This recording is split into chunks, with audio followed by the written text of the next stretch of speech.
semuanya, perkenalkan kami dari kelompok 5 yaitu kelompok SPOT, Smart Protection and Object Tracker.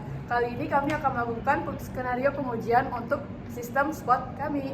Dan perkenalkan sebelumnya, saya adalah Ratu Kansa Salsabila dengan NIM 182233034 sebagai sistem analis dan QA. Saya Rafli Nugraha dengan NIM 1822338. Pada pengujian perangkat ini, saya mendapatkan role sebagai IoT Engineer.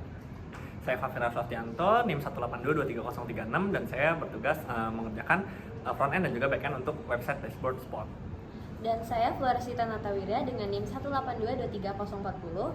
Saya bertugas untuk menghandle bagian front end dan back end untuk mobile app. SPOT adalah sistem proteksi dan pelacakan barang pribadi berbasis IoT. Sistem ini dibuat untuk membantu pengguna, terutama mahasiswa, untuk mengurangi risiko barang kehilangan, berpindah tempat tanpa izin, serta barang yang sulit ditemukan. Secara umum, SPOT ini memiliki 3 fungsi utama, yaitu detect, track, dan find. Detect digunakan untuk mendeteksi pergerakan mencurigakan saat mode lock diaktifkan, sedangkan track digunakan untuk membaca dan menampilkan lokasi barang, dan find digunakan untuk membantu pengguna menemukan barang melalui ring alarm ataupun buzzer.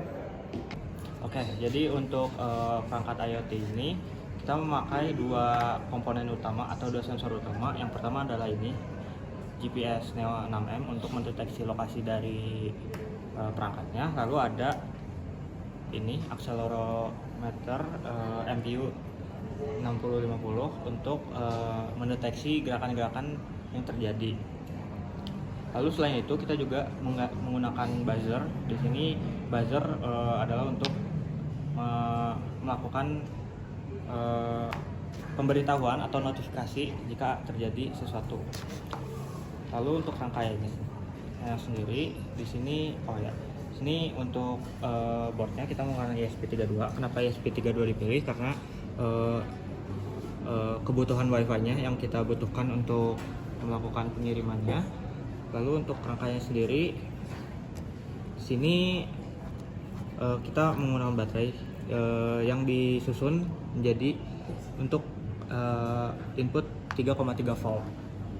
Nah, selain itu dari IoT ini kita dapat menghitung sisa baterainya dengan menggunakan voltage divider, yaitu 2 resistor ini yang dihubungkan ke ground dan inputnya.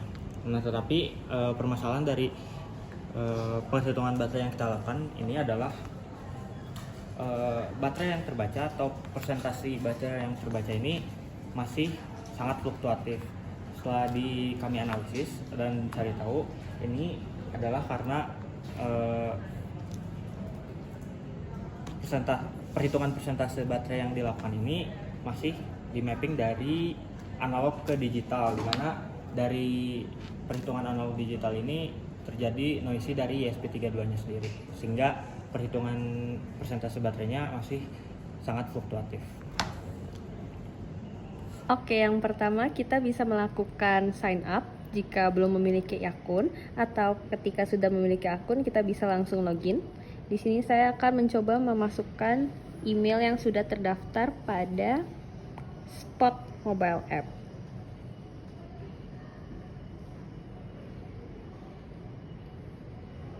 Oke, ini adalah tampilan dashboard utamanya. Di sini ada keterangan apakah MQTT online atau offline. Kemudian ini adalah perangkat saya. Tadinya saya sudah menambahkan perangkat baru di sini. Kita bisa mengisi nama perangkatnya, ID perangkat yang diberikan oleh pabriknya, dan kemudian nama WiFi dan password WiFi. Kemudian bisa kita simpan dan hubungkan. Kalau misalnya bingung, di sini juga ada panduan cara menghubungkan perangkat spotnya. Oke.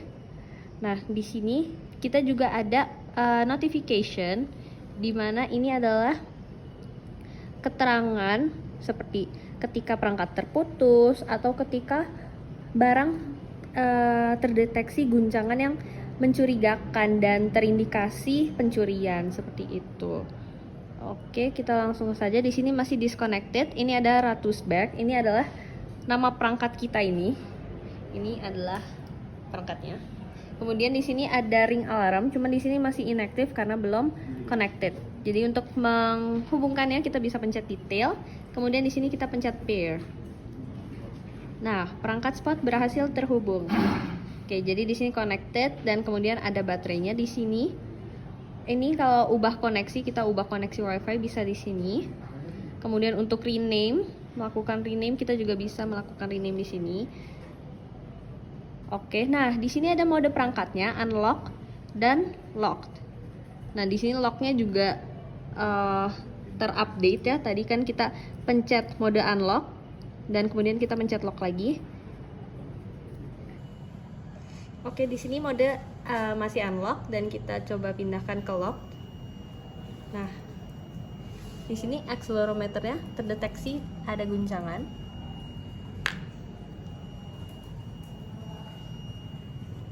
Dan ketika kita pindahkan dia ke mode unlock, dia akan diam. Nah, kemudian di sini juga ada fitur ring alarm. Kita juga bisa membunyikannya jika ingin mencari perangkatnya seperti ini. Oke, dan sini ada notifikasi perintah terkirim, buzzer, dan juga masuk ke lock dari tadi yang ketika si accelerometer terdeteksi ada guncangan. Di sini lock aktivitas juga masuk, ring alarm dibunyikan dan kemudian terdeteksi pergerakan mencurigakan pada perangkat spot. Dan di sini juga ada fitur lacak.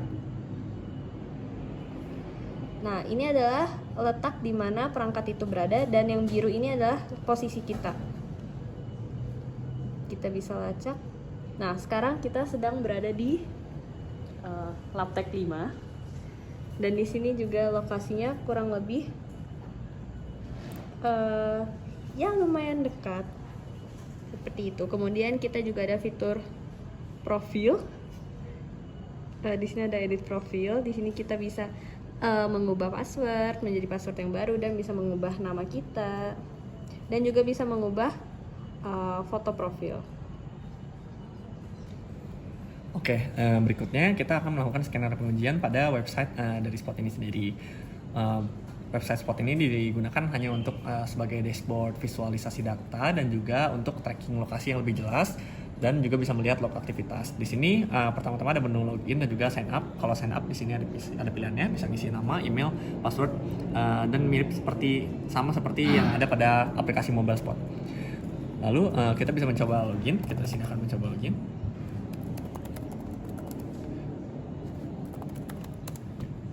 Oke, di sini kita sampai pada halaman dashboard analitik dari website Spot. Di sini akan ditampilkan beberapa data visualisasi, contohnya line chart frekuensi, deteksi pergerakan perangkat Spot. Lalu juga ada informasi jumlah perangkat Spot yang terhubung atau aktif. Ada juga jumlah deteksi pergerakan dalam 7 hari terakhir dan juga status baterai perangkat. Di sini bisa dilihat visualisasi datanya ya. Contohnya tadi sudah dicoba beberapa kali, ada 12 kali jumlah deteksi. Berikutnya kita bisa masuk ke daftar perangkat. Di sini bisa terlihat ada beberapa perangkat yang terhubung pada akun. Contohnya di sini ada Ratus Back seperti yang ada di case mobile application tadi. Di sini kita bisa melakukan antara lacak perangkat atau juga melihat log aktivitas. Ketika kita menekan lacak perangkat, di sini bisa ditampilkan sebuah Google Map yang juga bisa di zoom in. Oke, di sini bisa dilihat, bisa di zoom in. Ya, letaknya juga sama ya, seperti yang di HP, jadi sinkron datanya. Untuk berikutnya kita bisa melihat juga log aktivitas di sini contohnya ya. Ini bisa dilihat tuh. Ini juga sesuai sama yang tadi. Ada misalnya perangkatnya diubah modenya, itu akan masuk log aktivitasnya ke sini. Oke. Next, kita akan masuk ke profil akun. Ini juga sama dengan yang ada pada mobile application. Datanya juga tersinkronisasi. Di sini bisa ganti foto profil, ganti nama, lalu bisa ganti password dan juga konfirmasi password dan menyimpannya. Dan terakhir kita bisa melakukan logout. Oke, sekian pengujian dari website. Terima kasih.